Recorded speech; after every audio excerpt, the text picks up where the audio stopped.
अस्सलाम वालेकुम गाइस, आज एक बहुत ही खूबसूरत गुड मॉर्निंग के साथ आप लोगों के साथ एक बात शेयर करना चाहती हूँ। प्लीज़ ज़रूर सुनिएगा।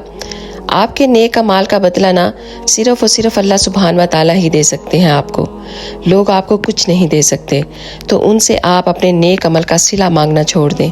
इसलिए बदले की उम्मीद सिर्फ़ और सिर्फ अल्लाह सुब्हान व तआला से ही रखनी चाहिए, वरना आप इस दुनिया के सिले की उम्मीद के चक्कर में अपने सारे अमल भी बर्बाद कर देंगे और क़यामत के दिन अफसोस, हसरत और रुसवाई अल्लाह सुब्हान व तआला के सामने अलग से उठाना पड़ेगी।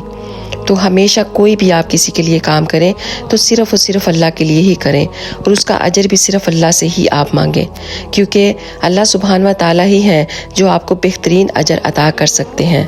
तो अगर आपको ये मेरी वीडियो अच्छी लगे तो अपने दोस्तों के साथ ज़रूर शेयर कीजिएगा और मुझे भी अपनी दुआओं में ज़रूर याद रखिएगा।